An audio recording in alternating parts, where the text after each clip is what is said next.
is the Ocean Action Agenda and Friends of Ocean Action. Please welcome Mr. Alfredo Giron. The floor is yours. Thank you. Yes, you can use that one. Thanks. Hello, perfect. Thank you so much, Mona, and thank you so much, Ibunani, for being here. Thanks, everyone. I know this is a slightly crazy morning, but thank you so much, everyone, for making it here. I think we all recorded already 7,000 steps, even before the first session, but I hope that we are all ready and awake to have a very productive conversation. I just want to start by saying that this session is co-hosted by the Coordinating Ministry of Maritime Affairs and Investment and the Indonesian National Plastics Action Partnership. At the global level, the Global Plastics Action Partnership, which was launched in 2018 by the World Economic Forum, is a space to provide neutral space for public, private, and civil society actors to really come together and think about issues of circularity and plastics. Especially, how do we learn from each other, and how do we have some of those very difficult conversations? At the country level, GPAP supports multi-stakeholder action in several countries, Indonesia being the first one of them, providing all of these actors with that space. Indonesia was the very first country, as I mentioned, and at the global level, they have been setting the example on how to do this right. Back in 2019, when this was established, it started with a few core groups that were really excited about the vision. And now, only 4 years later, there's over 100 members that are part of the partnership, many of whom are represented in this panel today. So with that, I want to go into what are the two objectives that we have for today's session. The first one is to provide a platform for policymakers, private sector, and civil society to share and exchange lessons on what has happened in Indonesia, and we will hear a lot of those examples today. And the second one is to identify potential collaborations to continue strengthen how do we think about waste economic circularity towards climate action in Indonesia. So with that, I would like to invite Deputy Minister Nani Hendiarti, who is a very highly accomplished professional with a strong background in environmental and forestry management, with a focus on critical issues such as marine litter, waste management, carbon pricing, social forestry, and climate change. Thank you so much, Ibu Nani, for being here with us today. The floor is yours.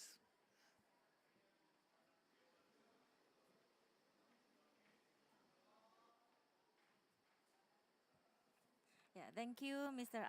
Alfredo from WEF. Assalamualaikum warahmatullahi wabarakatuh. Very good afternoon to all of us. Distinguished speakers and also participants. I think we are happy here, but the time is actually it's not right. At 12 o'clock is is a difficult time because it's like conflict time with the lunch break. So, but I think we really would like to appreciate to all of here the participants, especially for to the speakers, that we can be here together at the panel dialogue on the collaborative approach on the waste economy circularity toward climate action in Indonesia. So in this occasion, we intend to showcase the progress of Indonesia in realizing circularity for waste and identify further potential collaboration with partners and tackling the waste and also plastic pollution issues aligned with our goal concerns in the climate actions. Specifically, I would like to express my gratitude to our colleagues from PLN, Minderu Foundation, Delterra, Business Partnership, Green Growth, and Global Goals 2030, P4G, and World Economic Forum for making the time to share their respective actions in tackling waste challenges in Indonesia. So as a nation currently experiencing rapid economic growth, Indonesia is faced with formidable waste generation, including plastic packaging. Data shows that in the year of 2021, Indonesia generated about 68.5 million tons of domestic waste per year, dominated by food waste, about 41%, and plastic waste around 18%. Plastic waste is increasing significantly for last 10 years, which counted to around 11% in the year 2010. Around 37% of the domestic waste is still unmanageable properly, that is potentially leak to the environment, while most the waste, about 48%, are still dumped at the landed area, the landfill area. So perhaps my colleague can help me to run the PowerPoint file. PowerPoint file. Oh, okay. Yeah, because I saw in the same slide for a while. So since 2018, the government has issued the various policies. I think this is very important. The policies to improve waste management in more integrated way from upstream to downstream and encourage a circular economy. So in line with that, the government of Indonesia issued also the presidential decree number 83, 2018 concerning marine debris handling as a direction for collaborative effort of the various parties to reduce and handle marine plastic waste with ambitious measure and target. So this regulation allow the government to set marine plastic waste reductions target about 70% to be achieved by 2025.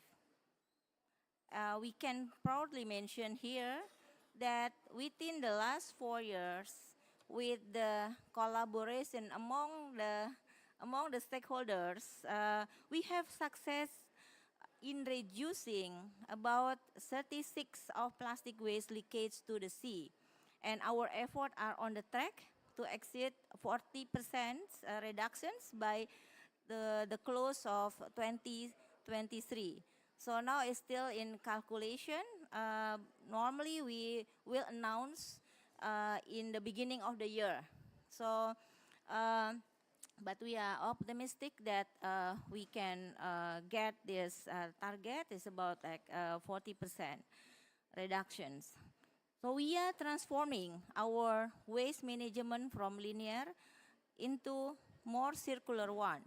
Various innovation and technologies are started to be applied to be able to process waste into various products, such as recycling material, RDF, waste to energy, and composting. The government cannot work alone to overcome challenging on the waste management. So collaboration with the various parties is very important. So we recognize that the private-public partnerships are essential to finance marine plastic litter reductions effort and to realize the government's ambitious target in reducing marine plastic waste up to 70% by 2025 will require investment costs, a total about 5 billion US dollar. And a budget for operating funds, this is for capex, yeah, and then for operating funds, we require about 1 billion per year by 2025. So mainly to running the waste management system in effective way in recycling. So the recycling rate for the plastic waste has only reached about 10%, dominated by PET, plastic, which has high economic value. There have been innovations in using low value waste of plastic to make a mixture of asphalt, or we call it plastic tar road, building material and other creative uses. So many innovations have been implemented to reduce plastic waste pollution, more than 120 local governments have issues, policies limiting single-use plastic bags. The other things, behavior change, does take a long time, but it must continue to be done.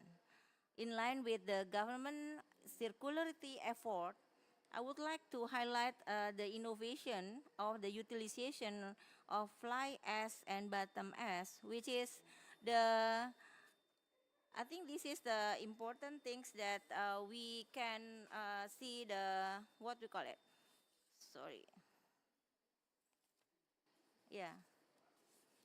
Okay, so I think my colleagues doesn't print as properly. Sorry. So I think for the things we can see the, what to call it, the innovation of the recycling industry, in recycling material that improve in Indonesia. So we would like to, I think, to highlight here the importance of the partnership with the both, I think, with the private sectors as well as with other sectors, including the academics. I think the baseline is important so we can measure how big is the the reducing, for instance, of the potential leakage to the water. So this is, we have our baseline.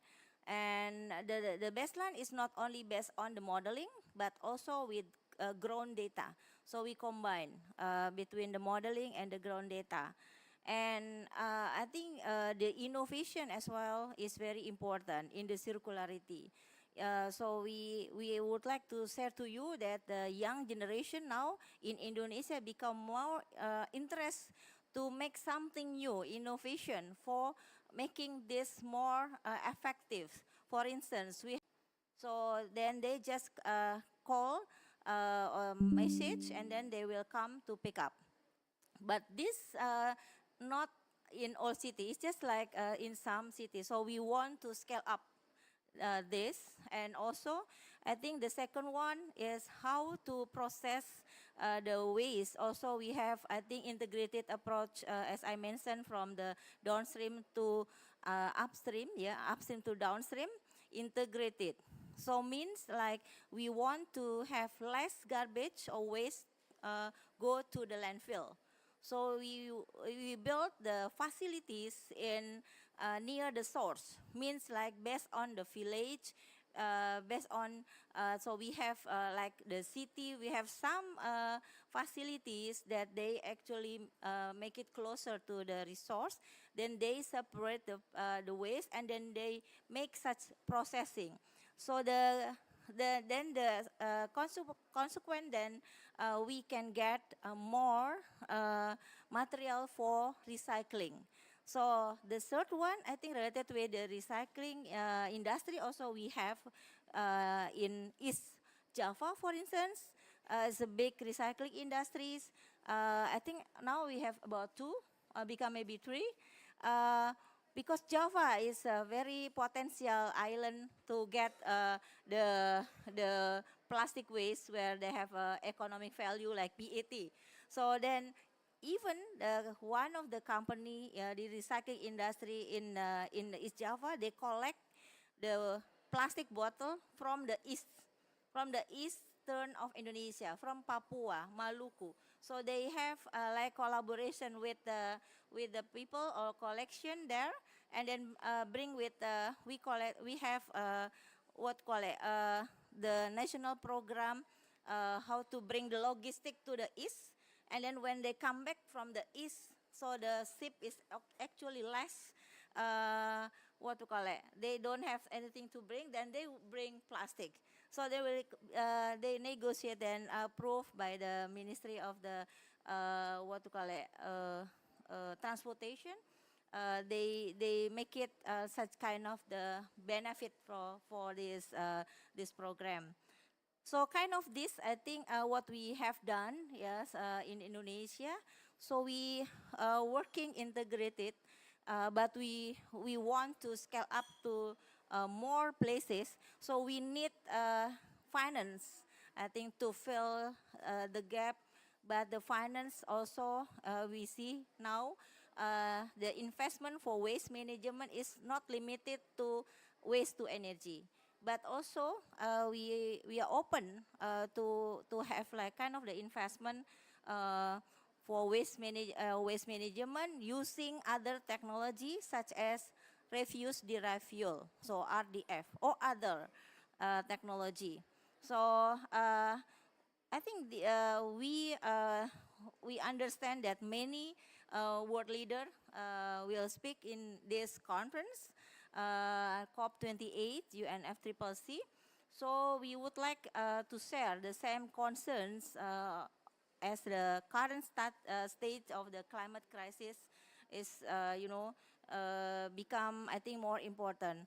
So we would like to say again what actually our president always say, like lead by example. So we do something small, but we want to get the support to make it more bigger and larger area Indonesia, because you may know Indonesia is archipelagic countries, so we should have it also facilities in islands, so it's making less cost for also transportation or operational. So again, thank you so much for all of our partnership. So far, I think we have very good support also from our strategic partner, from the international organization. Looking forward to work more closer and to make it Indonesian coast clean. That means also we will make our water clean, and then we'll connect it to, I think, the global water. So thank you very much. And then we hope from this session we will get more deep discussion or sharing session, yeah, from the speaker about how we can do and to make it better, not only Indonesia, regional. I think also we need to think about that because we're doing something good for the marine plastic debris, but we encourage also our regional also, we will have the same spirit, and then also the global. So thank you very much. Thank you.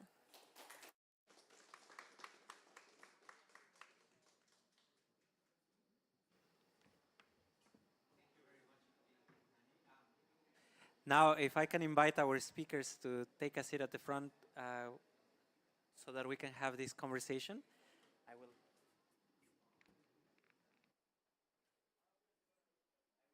Introduce. Hello. Hello. Perfect. Yes, please take a seat. I will introduce each of you as we go through your questions so that we can spare the audience now from a long, long introduction. So.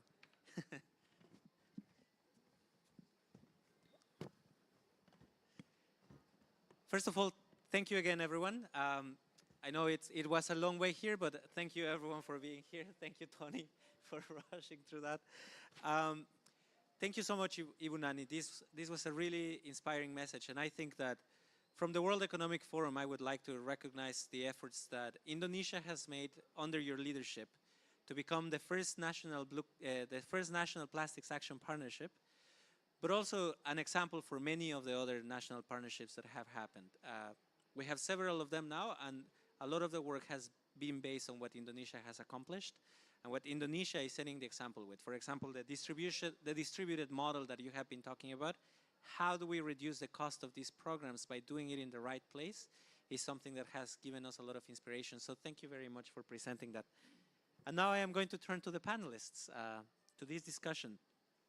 And please allow me to welcome Mr. Tony Werby, the Chief Scientist of Minderu Foundation.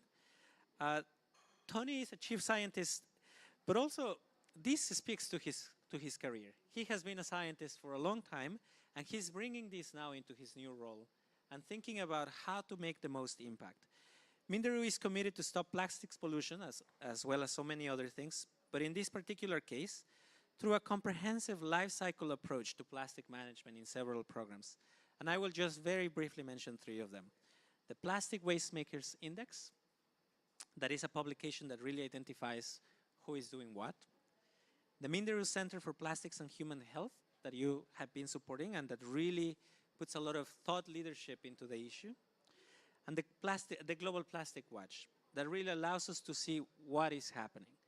So with that, Tony, I would like to turn to you to ask you the question of, can you provide us with an overview of what is Mindero Foundation doing and how is it supporting the national goals and addressing plastic pollution reduction and solid waste handling? Thank you so much. Great. Thank you, Alfredo, and thank you for the invitation to the Indonesian government. It's absolutely a delight to be here. As Alfredo's just mentioned, we have been committed to doing what we can as a foundation to tackle the plastics crisis for about the last 5 years when we first established our plastics team. And that began actually focusing on ocean cleanup. We thought, given the amount of ocean plastic that there is, we need to invest as much as we can into cleaning up the ocean. And we very, very quickly realized that you can clean up beaches and you can clean up the ocean for an infinite amount of time, and you can spend an infinite amount of effort on it, because if you don't solve the plastics crisis at its source, then you're never going to turn off the tap on all of that material that's flowing into the environment and into the ocean. And so our focus over the last few years has really increasingly gone upstream, so that we're focused on the source of the problem. And as Alfredo mentioned, we pride ourselves on being an evidence-based advocacy organisation. And in order to be able to advocate strongly for policy positions and for change, and we're advocating strongly through the Global Plastics Treaty process at the moment, we feel that it's very important to have done the work that we can stand behind, so that we have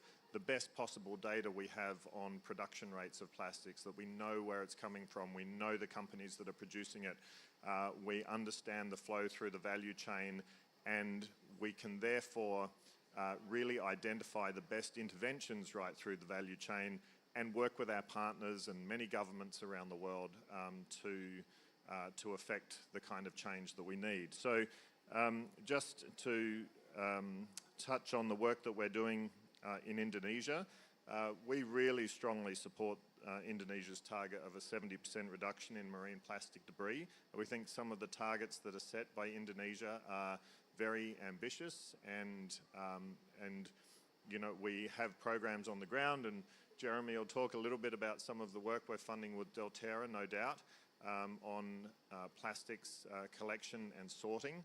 We recognise that there is no silver bullet in Indonesia or anywhere else in the world when it comes to addressing the plastics crisis. Recycling is a particularly important component in Indonesia because there's so many open landfill sites. There's still a lot of issues with the collection of the waste, obviously.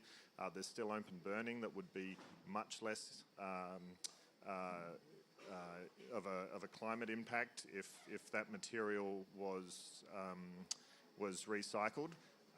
But of course, in order to have really effective recycling, you need off-takers for the recycled product, you need a guarantee of a supply chain, and I like to say one of the great paradoxes of the plastics crisis is that we're drowning in plastic, and yet reliable feedstock for a recycling facility continues to be one of the biggest challenges that keeps us back from having economically viable recycling facilities. We're also investing quite a lot through our strategic investment fund in alternatives to plastic. And as Ibu Nani just showed on the screen behind her presentation, we've also invested in a product called the Global Plastics Watch. We have a team of people that identified what the satellite signature of plastic waste dumps looks like, and we've been able to use that data to identify both legal and illegal waste dumps, and we can track how the size of those waste dumps is changing over time, and it can help authorities understand where they are, and if there's illegal activity going on, that it can be addressed, and that more broadly we understand where the location of those dump sites are so that they can be more effectively managed. But Alfredo, I'll stop there and look forward to the rest of the discussion. Thanks. Thank you so much, Tony. took a lot of notes because I'm going to throw some of the points that you said to some of the other speakers in a little bit. But before we go to that, I would like to invite now Professor Richard Thompson, who is the leader of the plastics leader team at the Pisces Partnership and the Partnership for Plastics in Indonesian Society. So Professor Thompson is a professor in the marine biology and director of the Marine Institute at the University of Plymouth. You are also a world-leading marine scientist and at the forefront of many research regarding marine litter. I think it is important to recognize that in 2019, the university was awarded with the Queen's Anniversary Prize, precisely for pioneering work on research that you and your colleagues have conducted on marine microplastics pollution. So with that perspective and that expertise, how do you think that Pisces can contribute to bringing about systemic change to establishing a circular economy in Indonesia? Well, thank you very much. I think what I want to do, first of all, as someone that's been working on the topic of marine pollution, particularly plastics, for 20 years, is to set my work in Indonesia into a slightly broader context, if I may. So, as a scientist, I think it's really important that we've got evidence to guide us towards the problem and also towards the solution. You know, it's been probably 20 or 30 years of scientific research that's raised awareness, that's brought us to this position we're in now, which I would call a once-in-a-planet opportunity with the UN Plastic Pollution Treaty to address this problem. But I think it's going to be equally important that we've got the science to guide the way towards solutions. You know, the work that I'm doing in Indonesia, and it frustrates me a bit that sometimes the science can be confusing, and that's why we also need to synthesize it. You know, I see scientific publications that highlight countries in Asia, including Indonesia, as being major polluters to the oceans. And yet, when I go there, I realize the problem in Indonesia is very different to that in Europe and North America. When I see littering at home, this is people being careless and irresponsible and dropping litter on the streets when actually they've got a better way of dealing with it. But in Indonesia, that's not what I see. What I see is people cleaning their homes very meticulously, but that they've unfortunately got no place to put the waste that they generate because the products they're being supplied with, there's no waste management system for them. And so they're having to bag them up and take them for the best disposal available. So it's really clear that we need to improve waste management. And circularity is a key part of that. But I also think that it's important that we set that into context.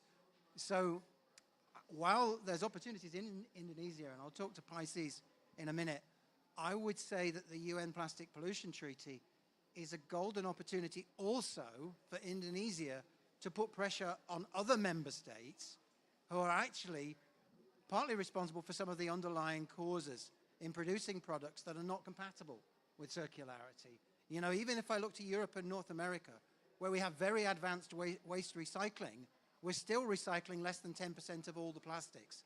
That's not because of a shortage of waste management infrastructure. It's because many of the products that are designed have been designed without any thought whatsoever for the end of life, for their potential circularity. Even high-value items like PET, designed sometimes with colorings in them, which will limit recycling. So the point, and forgive me for laboring it, but as we talk about circularity, I think it's absolutely crucial that we do so in the context of a waste hierarchy, which, as I'm sure you all know, starts with reduce. There are numerous plastic products that we do not need in the first place. It moves to reuse, and we need to develop reuse formats. And that needs to come from companies in Indonesia, but also critically outside of Indonesia. So we're not designing billions of single-use plastic packaging and sachets with multi-layers that can't be recycled. So there's pressure we need to put outside. So we need to work down, reduce, reuse, and then we come to circularity. Let's please not kid ourselves that building additional waste management infrastructure will solve the problem. It is proven worldwide that that alone will not solve the problem. It is proven in Europe and in North America. So yes, we need to develop that infrastructure, but we need to set it into that wider context of reduce, reuse, and recycle. And I think if that's okay for now, I will stop there and I'll come more specifically, if I may, to the work that we're doing in Indonesia in my second intervention, but I make that plea to keep circularity in context and not Indonesia to lock yourself in to technology that will require feeding with waste. We need to start by turning the tap off, as you said, upstream from the oceans, but also upstream from waste management. This needs to start with reduction and better design so that circularity can actually be achieved. Thank you so much. I want to clap after that last sentence.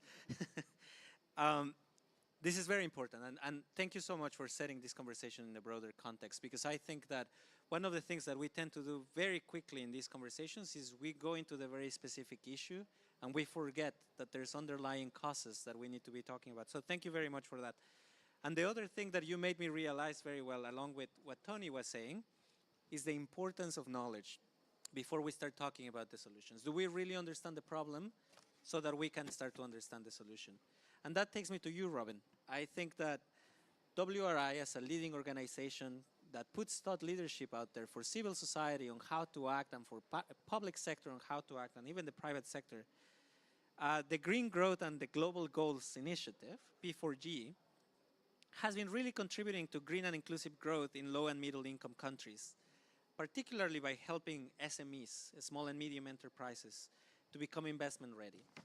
And you and I were talking before, and I think it's so important, that perspective on what is the role of these players in helping us address the larger issues, but always based on knowledge.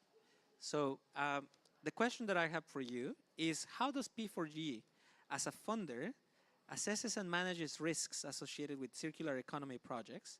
How can partnerships between businesses, governments, and civil society enhance the financial landscape for these kind of projects? Thanks so much. And thanks to our organizers for this great event. And I have to say, this is a beautiful pavilion here. I think Indonesia should win the award for most beautiful pavilion. So thank you for this critical discussion. And P4G is a startup accelerator. And not only do we provide funding and technical assistance to startups, and startups are inherently micro and small enterprises.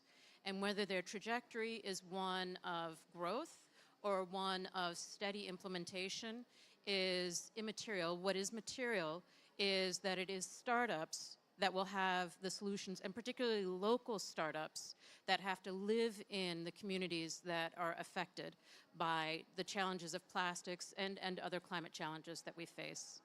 So at P4G, one of the ways that we mitigate risk is by doing a limited amount of work on the tech side of things and really waiting until there are companies, startups that are looking more at systems integration and how you can work across civil society, public sector, and then with their business solution, come in and be able to implement a system that can handle plastics waste. And so we've had a number of partnerships that do this. And what we work with those partnerships is getting them to their stage where they are revenue positive, where they're able to realize their initial customer sets. And often these are trial customer sets, but they are, very importantly, the first customer acquisitions. And then that sets that company on a path to get out of that valley of death and into a growth phase. And what we do is we work with them to help them get through that, through grants, and then the technical assistance so that when they're going out to the investors for their seed fund raise or their post-seed pre-series A or their Series A fundraise, they have the right documentation, they have the right evidence, and they can also demonstrate that their impact, their social and environmental impact, is very real. Thank you so much. I think that you mentioned a key word that I will get back to you with, which is measuring impact. I think this is something that we need to dive a little bit deeper into shortly. That takes me to you, Jeremy, who I think that your organization, Delterra, has a lot of experience thinking about how to deploy these solutions on the ground. And I think you have been doing a lot of this work, and Jeremy is the current Director of Partnerships at Delterra. bringing experience from previous roles at Ocean Wise, David Suzuki Foundation, and a few others, and really thinking about how that global picture applies to local problems. So, Jeremy, the waste sector, particularly the organic part, is the third highest emitter of methane in the world. And drawing from Delterra's experience, what are some of the key factors that play a pivotal role in effectively managing organic waste at local levels? Yeah. Sorry, and one more thing. And if you can add a little bit on that last question on how do you think about measuring impact? Let's start there. All right. Yeah. Thank you so much, Alfredo. Thank you to the government of Indonesia, to NPAP for this amazing pavilion. And I'm kind of just can't stop staring at the picture and imagining that I'm out there on the ocean. So yes, Delterra, we are an environmental nonprofit organization that was founded by McKinsey and Company, actually, but are now completely independent and working in partnership with others like Menuju Foundation, who are grateful to have the support for the work that we're doing in Indonesia and globally. We actually have a very real, practical, on-the-ground presence. I have more than 40 colleagues who are based in Indonesia. I wish one of them was here speaking right now, not me, but we are very much rooted in the places where we work.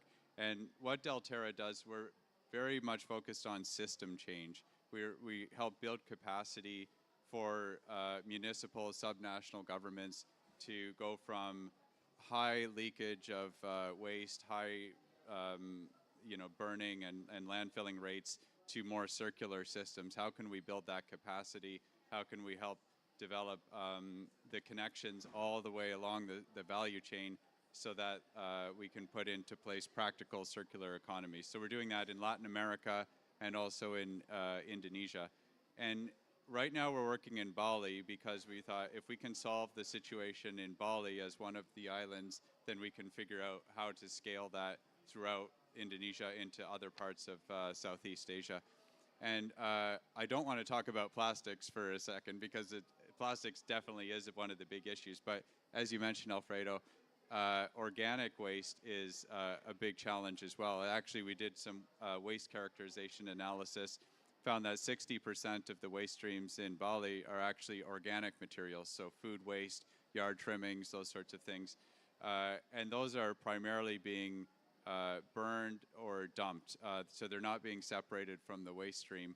And when they go into landfill or into dumps, they're emitting methane emissions, 80% more potent than CO2 in the short term. And a big reason of why I'm here at COP is because methane is finally getting more attention as a promising climate solution that has very low tech and very cost-effective ways to deal with it, which starts from what we do at Delterra, starts from separating it at the household level. It's behavior change of getting people to separate their dry recyclables from organics. And then the challenge, which is what we're working on right now with Global Methane Hub and others, is how do you then develop the business case to have organic waste go somewhere other than landfill or other than being burned or dumped? That's the biggest challenge right now, is how do you get the financial mechanisms working, whether it's compost, carbon credits, black soldier flies. There's lots of different potential applications for organic waste, but if we can keep 60% of the waste stream out of landfills, imagine what that can do for the value of recyclable materials, for the cost effectiveness of municipalities like in Bali. Imagine if you can extend the life of your landfill by 60% more. So we feel like this is a huge untapped potential, and right now that's what we're trying to figure out at the municipal level, is how can we get organic materials out of landfill and develop markets for those. There's a huge economic opportunity and climate opportunity that we feel is untapped. We just need to get the system working together to develop markets for organic materials. So that's a big focus for us right now, and that goes hand in hand with all waste streams because it very much is systemic, as was mentioned by Robin. So. Thank you so much, Jeremy. I think it's very important how you helped us to bring this conversation back, just as Richard was doing, to the broader issue. This is not only about plastics, this is a conversation about waste management, but at the same time you did something very powerful, which is take us down to behavioral change. And I think that is something that, again, we need to get back in a little bit. So before we move on to our last speaker, I want to note that the National Plastics Action Partnership actually, our 4 first speakers are part of it. And this is just to show the power of partnerships. Look at all of the different approaches that are happening here, all of the work that Minderu has been leading both at a global scale and local, all of the science, all of the community approaches, all of the entrepreneurial approaches. There's so many things that need to converge together to address some of these issues, and that is something I really wanted the audience to take with you. Finally, I am going to move on to Mr. Andy Makasaw, the Vice President of Management and Utilization of Fly Ash Bottom Ash Management at PLN. First, I want to share that PLN is an Indonesian state-owned company tasked with supplying electricity needs for the Indonesian people. And in particular, Mr. Andy Makasaw is a professional with over 20 years of experience in public utility and electricity industry, holds a bachelor in mechanical engineering and a master's in management from Hasanuddin University. And in 2023, he was appointed as the Vice President of Management and Utilization of Fly Ash Bottom and Ash Management for PTPLN. Mr. Andy, can you share the perspectives of the utilization of this fly ash bottom ash as the effort of supporting solid waste management in Indonesia? And how does PLN ensure that the use of these materials aligns with environmental regulations and standards? Okay, thank you, Mr. Alfredo. The main focus of today is fly ash and bottom ash management to support waste circularity economy, Indonesian climate action, and the utilization of FEBA have seen increase after or since enactment regulation number 22, 2021. And the lesser regulation has helped PLN to enable to pass the way, FEBA pass the way, broader business opportunities and increase employment opportunities, and then sustainability of environmental. PLN from coal power plant, PLN is producing around 3 million FEBA annually, and since 2018, PLN has reached 2.3 million ton FEBA, marking 186% increase from 2021, and in 2023. PLN has raised 2.4 million ton FEBA, around 160%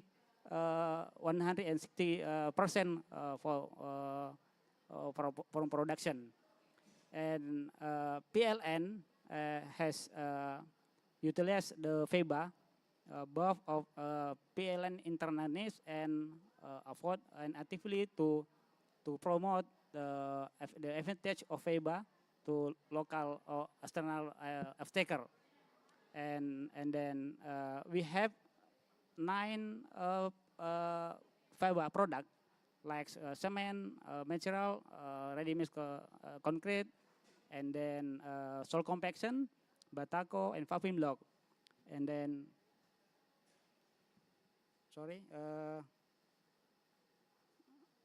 FEBA has result in positive social economy for circular economy, and the circularity economy has helped to create opportunity for micro, small, and medium enterprise. In this year, we have helped around 200 micro, small, medium enterprise, and around 1,000 labor is involved. And then FEBA has helped micro, small, medium enterprise to reduce the cost by 300 rupiah per pieces. And how to make sure that the utilization of FEBA aligned with environmental regulation, PLN has prepared the technical detail for document for about utilization, which has received recommendation or approval from Ministry of Environmental and Forestry. And FEBA also utilize based on the standard of national standard, which are quality of certain FEBA is tested. Thank you. Thank you so much. Again, I took a lot of notes because you made a lot of points that connect with our other panelists, particularly on the role of innovation, of job creation, of local impacts. But also, I think that you brought up a new point that we hadn't discussed much in the context of Indonesia, which is how do we match this with policy? And I think that's a very important consideration because, as Richard was saying, many of these things are not an infrastructure problem. Many of these things are a regulation problem, and how do we design the products? So thank you so much for that. That takes me to you, actually, Richard. I think that it is really important to understand what is the science that is happening, what are some of the gaps, and what have you been doing in partnership with Indonesia that can help us start understanding the magnitude of the problem and of the solutions? Yes, thank you. So, yeah, if I turn now more to the specific research that we're doing in Indonesia. So I'm working as part of the Pisces project, which is about plastics in Indonesian societies. It's a £6 million project funded by the UK, by Global Challenges Research funding. Around about 30 partners in Indonesia and in the UK. So academics from the Institute of Technology in Bandung, from BRIN, Asian Institute of Science and Technology, local partners including NPAP, scientists and partners from different disciplines, different backgrounds. So social scientists, waste managers, environmental scientists, looking at the problem from different perspectives with a view to integrating this from a kind of systems thinking perspective so that we include all of the externalities, if you like. So some of my work as an environmental scientist has been to look at plastics and waste on the ground in 30 kecamatan around Indonesia, looking on roads, on tracks, on rivers, looking at waste management facilities, looking for links, if you like, between the behavior aspect that you mentioned and the amount of refuse that we find, whether that's occurring as litter carelessly dropped on streets, or whether it's actually waste that's been managed by the households and bagged up, but simply then there's nowhere to take it, and also quantifying open burning. So we're looking at all of those issues, and then what we're trying to do is to bring those together, to integrate them using what we call a living lab. And we developed a living lab, the first one, and we hope that there will be others. The first one is in Banyuwangi. And the idea there, it's in Banyuwangi in East Java, so is really that we can work together with local stakeholders to help to co-design and to co-create solutions, particularly to single-use plastics, but grounded in the evidence that we see around the problem, to make sure we're, if you like, we're not coming up with solutions that are looking for a problem. We're designing solutions that are matched to the local problems. And that includes working, of course, with local community leaders. Now, the pilot research that we're doing is to look at barriers, if you like, to identify barriers that might retard us so that we can accelerate adoption and implementation in line with circularity, in line with policy, in line with extended producer responsibility, including infrastructure and financial support to help support recycling of waste, let's say. So the initial results, I mean, the pilot, the living lab is only recently established, but the initial results show, for example, you talked about behavior change, and of course that's going to be really important, but the social science that we're doing has demonstrated actually very much a willingness amongst the local community and the users to adopt different formats, different reusable formats or formats that are more compatible with circularity as opposed to, let's say, multi-layer sachets or styrofoam, which are less compatible. And of course, we're only a few minutes away from the new MRF, the systemic MRF, I think, is about 10 minutes away. So there's a willingness, I would say, to adopt new formats. And so I think, you know, behavior change is going to be important, but let's be clear that that willingness is part of the journey. Where I actually think we need behavior change is right from the product design stage, so that we're designing products that are going to be compatible with that willingness that we're showing on the ground, so that we, you know, as we can provide the evidence, we can demonstrate the willingness in the living lab, but some of the new products that we'll need, once we can highlight what those formats might be, actually producing them and to moving to more circular design formats, it's going to be, you know, the responsibility of others in product design. We can help to enable that and to influence it, and certainly to help to stimulate local collection and the infrastructure, but ultimately we're going to need to change behaviors right from the design stage. I mean, to go back to my opening more general point, you know, one of the issues here is that we still unfortunately have a business model around plastics that dates back to the 1950s, when we started to mass produce the plastic products. At that time we were maybe making 5 million tons of plastic items globally. If you keep in mind 40% of everything we produce is single use, we're now producing probably approaching 400 million tons of plastic globally. 40% of it is single use. So we simply can't sustain that amount of waste.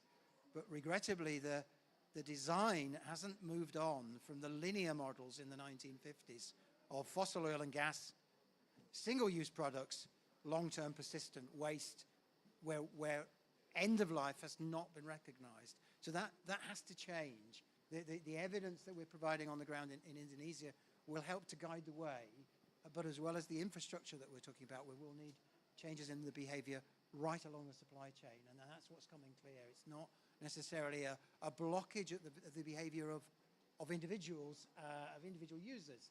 It's a blockage maybe further back up the supply chain that we need to embrace as well. So I guess what I'd say, you know, in conclusion is there's a role for all of us in this. It's the end users, it's the managers of the waste, but it's also policy and product design that are going to be critical. Thank you. Thank you so much, Richard. You know, you are continuously bringing us upstream, and I think that is a very important point. And Jeremy, I would like to challenge you to think a little bit about this from your perspective as well. From the perspective of organic waste, what are some of those challenges that we are facing upstream? Because you do a lot of work with the communities in there. What are some of those other challenges, and how is Delterra addressing through a systemic approach in Indonesia? Yeah, thank you. And actually, on plastics, we are working upstream in Indonesia. We have a program called Plastic IQ, which is working with some of the major producers of plastics to help them develop strategies for packaging so that they can design it in a way that's meant to be recycled. A lot of these companies, especially multinational companies, have one set of packaging strategies for every single market and not really recognizing that every country they work in, actually every neighborhood in some cases, will have a different waste management system. And so they have to understand what will happen to that package that I'm putting into the market in Indonesia. Can the recycling system absorb that? Is it being separated? Where is it going? Can it be recycled? And there's just a lack of understanding and capacity among some of those companies. So we've developed this digital tool to help companies design packaging for circularity. It starts with reduction, what things can you get rid of completely, and then also, if you're producing products, what types of materials, what types of products are most likely to be recycled in the market that they end up in. So really trying to increase that capacity there. Food loss and food waste is that's a really challenging question to answer, actually. Like, how do you upstream limit food loss? And there are some great organizations that are looking at that. We currently aren't focusing on upstream in terms of organics, and food waste is only part of the organic materials. There's a lot of like yard trimmings and other like pruning and things that are a bigger percentage of organic waste than food. But in terms of like policy and regulations, maybe if I can bring it to that point, we need to come up with a viable business case for organic waste to be turned into something other than ending up in landfill. And so it's really about stimulating those markets. And I would say for the role that the government of Indonesia could play is in incentivizing new markets for organic materials. So for example, could you put a minimum requirement of compost to go into agriculture? Like how you have in fuel standards, you have 10% ethanol minimum mixed into fuel standards. Could you do the same for compost that could go into agriculture, could really support regenerative agriculture, and that could also then stimulate downstream those markets that would justify segregated collection of organics, because then all of a sudden there's an offtake market for it. I think that's the biggest challenge with a lot of these waste streams, is the offtake markets they're just not offering enough money to justify developing a stream for that. And the ones that are very limited, PET, HDPE. So I think that's the role that, you know, policy can play, or even like the private sector, to stimulate new markets. We experimented with that in Argentina, where one of the sorting centers we were working with were already collecting, because we got behavior change to separate recyclables. So they were already collecting all of these flexible plastics, but then they were just going to landfill after that because there was no market for the flexible plastics and there was no incentive to bale these flexibles. So he said, what if we paid you an extra $150 a ton to collect all of these LDPE plastics? And that actually worked in order to incentivize this new market, and we matched them with recyclers who could take that material, and now we're reducing that incentive. So I think this is something that can apply to any type of material that's in waste, is like, what are those incentives that could stimulate new market development for the economics to work? Thank you so much. That is a perfect plug-in for my next question, because you make a very good point that some of these problems are very difficult to address from a product design perspective. Some can, but regardless of whether it's through policy to incentivize markets or regardless of whether it is for products, I think that the common thread is that you open up opportunities for entrepreneurs to come in, design solutions, and scale up. And I'm sure you guessed that question was coming to you, because I really want to hear from you. What are some of the promising solutions that you have seen across the spectrum of problems that we have been hearing about today, and that you will encourage the region to start paying attention to? Yeah, sure. So happy to talk about a few of our startups in plastics. And one of the things that I really want to emphasize is what we've talked about is systems. But one of our partnerships is part of a broader consortia pulled together by the Netherlands, and it's called Plastics in Circles. And the idea is to address plastics at all of its different sources and destinations, and look at different types of plastics. So I mentioned earlier that we're more focused not so much on the climate tech as in the hardware, more on the softer side and the system side, but we do occasionally take a little bit of risk on the tech side, and we have done that in plastics with a small company called Upcycling that is looking at those harder to recycle or really non-recyclable plastics, such as sachets, cigarette butts, other things like that. And they are using a process to basically turn it into a non-structural building material, plastic-based building material. But it's very difficult because these plastics are typically so commingled and with a lot of contaminants. So it's a very difficult process. It is not a great example of managing risk, but it is a great example of the kind of innovation that needs to be fostered more, that needs support. And it is one of the challenges that innovators face in this space, is not only are they targeting low middle income countries, low middle income challenges, low middle income demographics, but they're also working in a very unknown tech space. So there has to be that longer runway for these companies, and that's where it is important to have partnerships that are coming in and can support them as they grow their tech and as they realize those initial sales. So that was one partnership. Another partnership is looking at chipping plastics and doing a magnetic separation, essentially, of those plastics so that they can take mixed plastics, clean them, chip them, and then separate them into separate waste streams. In our another partnership we have is Sweep Smart in Ambon, is looking at recycling centers, but really looking at collection centers where there haven't been collection centers before, and working with the municipality on setting those up, on training a workforce to come in, and then providing a safe employment environment, safe from a health and safety standpoint, to then have that central collection area and then the sorting. And as Jeremy was saying, a lot of the waste that comes out is not plastics, it is organics. So we're talking about, again, and this is where the partnerships are so important, we're talking about multiple waste streams, which makes this challenge all the more complex.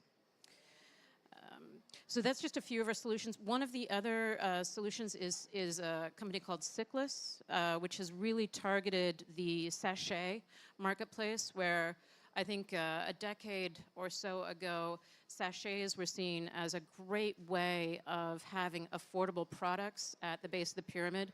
But now we know what they have done is introduced a terrible source of pollution that is non-recyclable. And so they have gone old school and looked at refill solutions. And the refill solutions, they're able to offer bulk pricing, and so they can be cost competitive with the sachets and still hit that base of the pyramid demographic.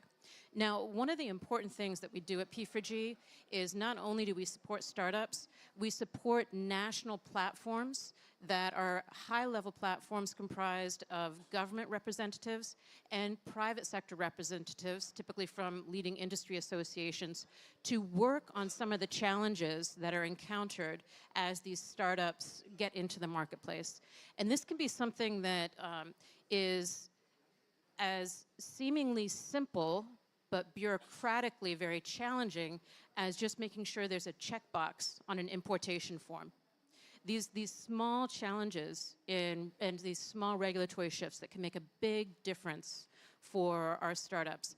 But in the case of Cyclus, one of the challenges that they did not realize they had, but they did encounter, was that certain products, especially facial products, hygienic products, must be packaged in a certified and sanitary facility.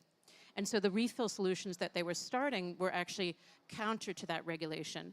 But what we were able to do with our national platform and in partnership with NGOs and NPAP was essentially a position paper examining how this could be treated, how this could be handled. And then Cyclus, in the meantime, had to stop that product line and redouble its efforts on existing product lines, which of course as a startup, a small startup with limited operating capital, is very challenging. But that's where partnerships such as P4G, where we come in with the non-returnable grant funding, we can help mitigate that risk. Thank you so much. And those are very powerful examples, and I think that all of them are going to face the challenge of scaling up. Yes. And I think that is a very key component, especially because as you think about regulations and as you think about how then this gets incorporated into the whole system, it's not only a question of money, it becomes also a question of whether the system is ready to take on it. And I think that the example that you were providing on PLN is a very good example of that. The management of that ash is a very good example of how you have been able to align some of the policy, some of the regulation, some of the job creation opportunities. And so the question that I have for you is precisely on scaling up. Where are you going from here? What are some of the plans and some of the ambitions to scale up? Thank you, Mr. Alfredo. In this year, 2023, FABA has result in positive environmental impact by reducing emission. As you know that the cement production process is one of main contributor for the emission, CO2 emission. According to the Bandung Institute of Technology, said that if you produce 1 ton of cement, you will produce 0.76 of ton of CO2. And it's a big problem if we have to solve that. And that's why FABA come to substitute of cement. I think fly ash can use to substitute partial substitute of cement, yeah, without reducing strength, without reducing the quality. Usually we use around 20 to 30% of faba of the total, and then from this year there are 2.4 million ton of faba has been used, has been proposed, and most faba has been used to substitute of cement around 45 until 50%, and by not produce more quantity of cement material, clinker and TG and several product, this year faba has avoided emission by 187 CO2, 87 kiloton CO2. And moving forward, PLN has planned several planned next step, yeah, for faba management improvement. First, PLN is collaborating with Ministry of Environmental and Forestry standard product to provide the standard management standard product. As you know, yesterday PLN has signed memorandum of understanding with PT Bukit Asam to implementation of utilization of fly ash to the Bukit Asam former mining. And then we proposed the utilization of faba in a draft presidential regulation to accelerate the reclamation of former mining. And then but the last but not least, we already proposed that we already proposed that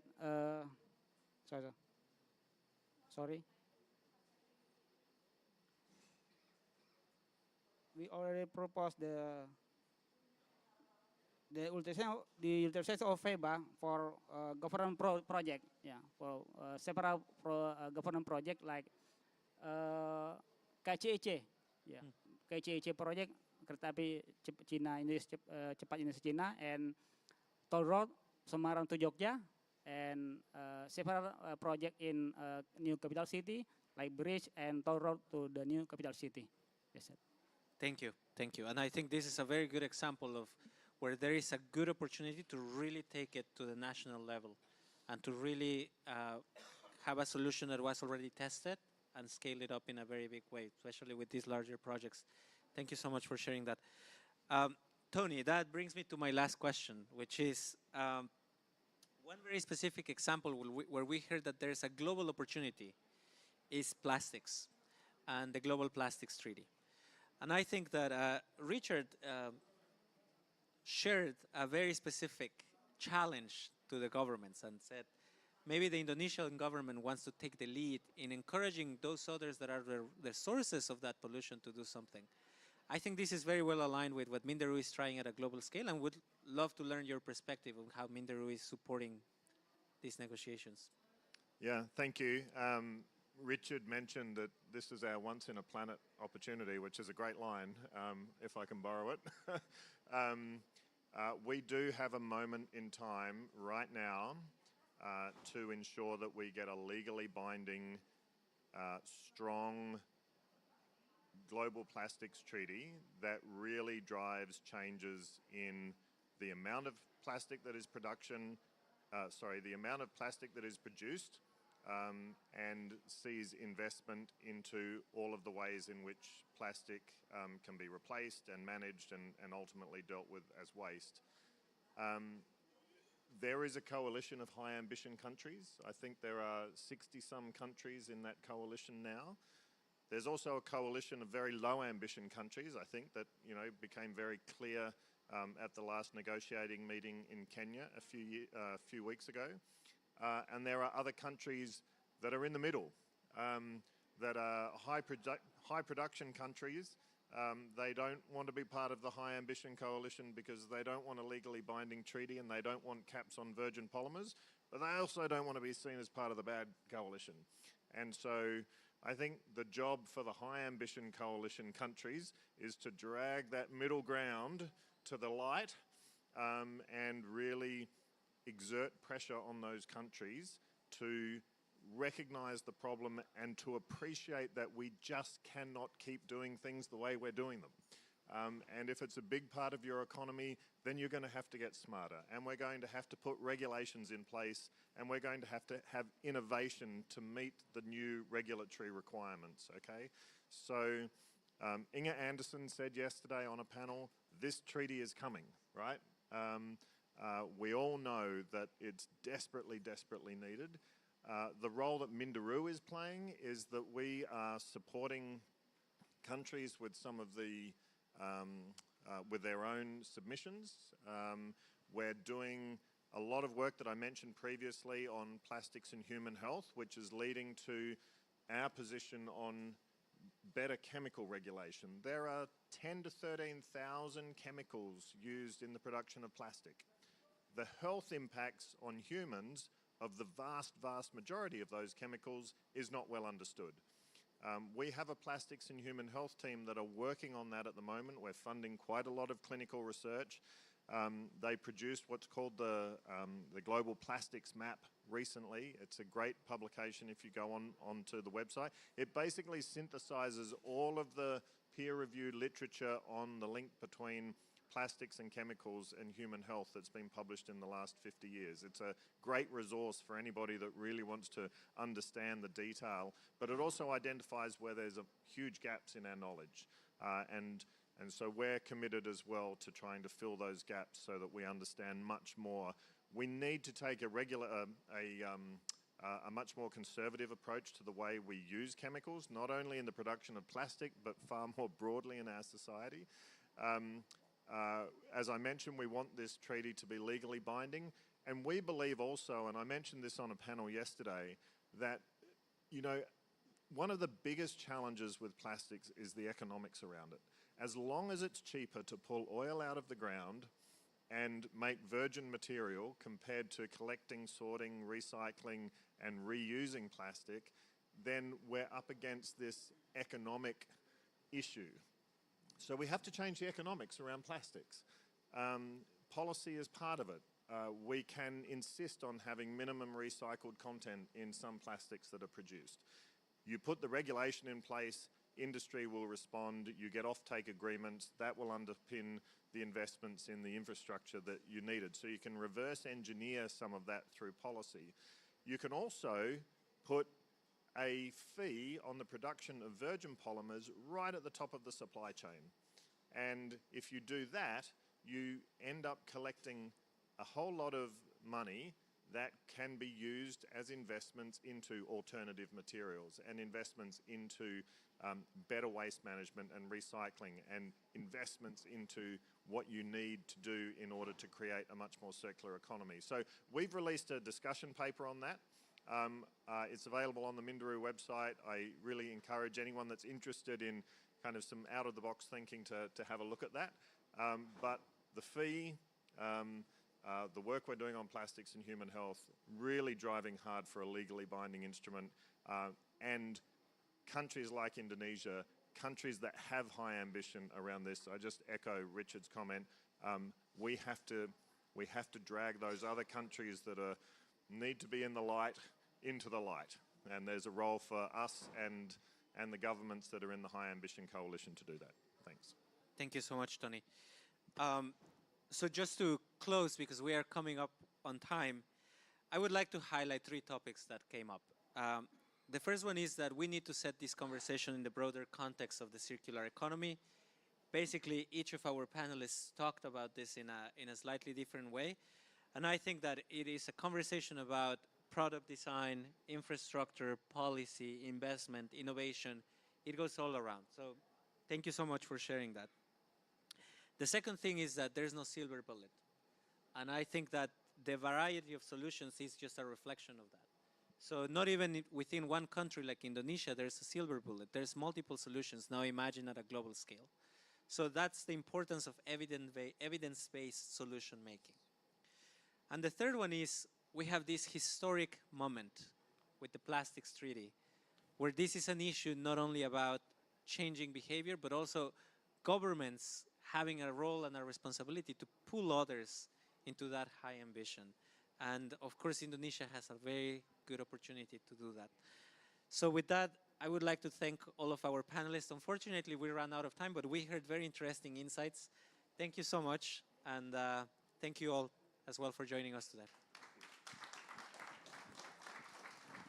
Thank you to all the speakers for your contributions. And before you leave the venue, we would like to show you a little token of appreciation for your contributions, which will be handed over by the Deputy of Environmental and Forestry Management Coordination, Ibu Nani Hendiarti, who's going to present the token to all the speakers, including the moderator. Thank you once again for sharing some valuable insights and knowledge to all of us today.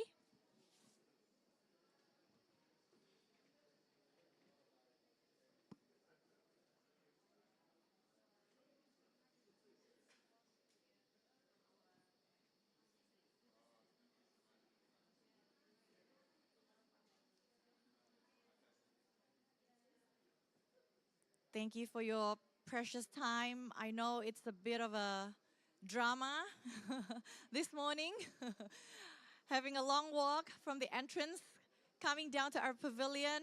We do appreciate your effort and your time.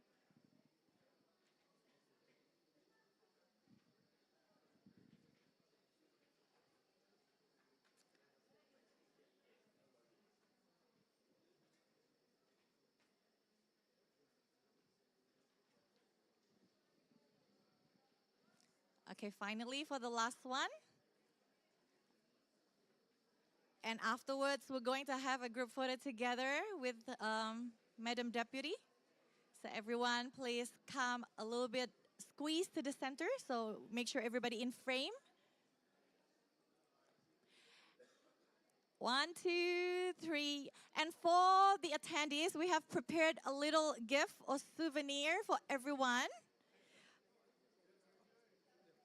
which made from the recycled materials. So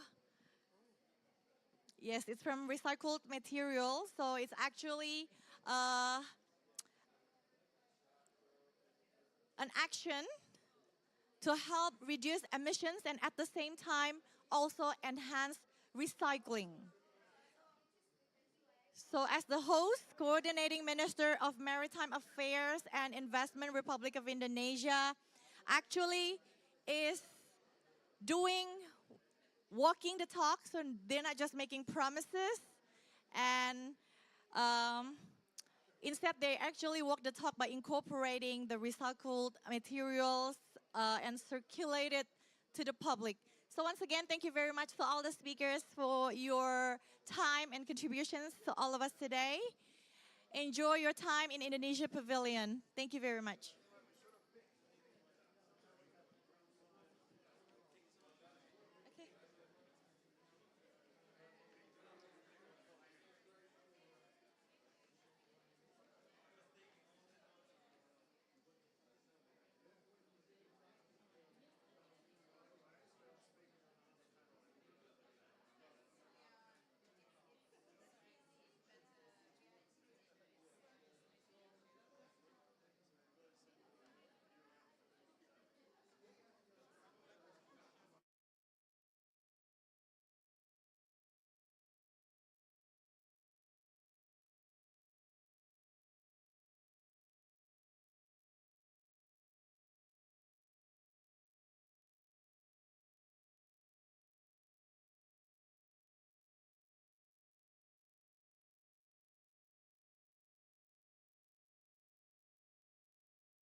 Okay, so before we move on to the next agenda, we're going to have a quick 5 minutes break before we proceed. So I would kindly ask everybody